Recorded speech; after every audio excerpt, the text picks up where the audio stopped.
In these days, dozens of climbers have reached the summit of K2.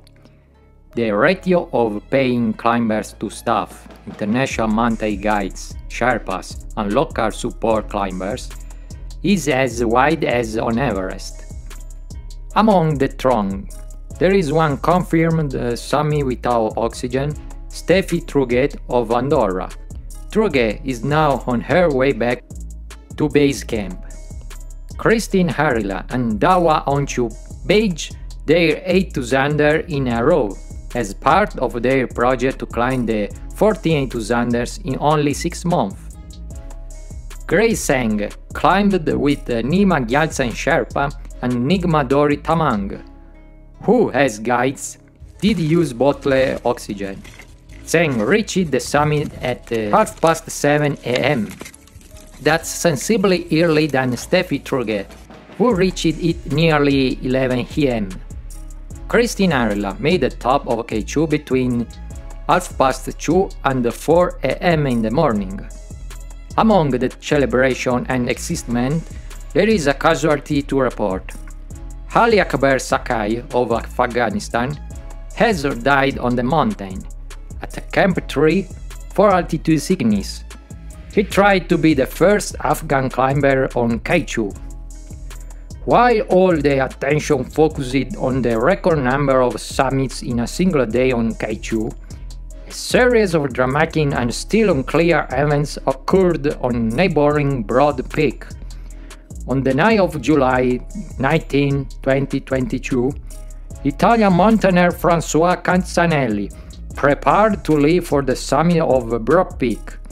At midnight, he and Benjamin Vedrins began to climb from Broad Peak base camp. Vedrins went much faster. He later set speed record of about 7 hours. Soon, Cazzanelli was on his own. After 12 hours of climbing, at around noon, Cazzanelli reached the first summit of Broad Peak. From there, at his goose pace, he was only 30 minutes away from the main summit. He was climbing independently, carrying his own gear and not using supplementary oxygen. Here, he crossed paths with a British climber on his way down. As they passed each other, Cazzanelli looked back and saw the British suddenly lose his balance in the narrow passageway, then fall crashing to the wall. Cazzanelli leaned out in the case he could see the Englishman. There was no trace of him. After an hour, Cazzanelli called teammate Emmerich Frey at the base camp. Frey advised Cazzanelli to get down immediately.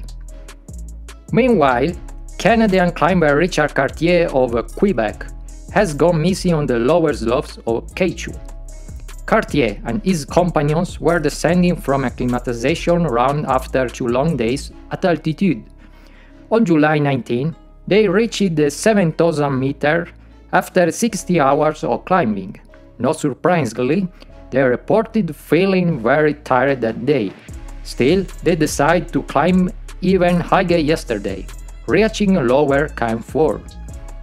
Next day, they were descending from Camp 2 to Camp 1 when the accident occurred. It remains unclear what happened to Cartier. As we said about K2, over 100 people made the summit in a single day. Almost half of them were Sherpa and Pakistani support. These numbers are crazy for K2.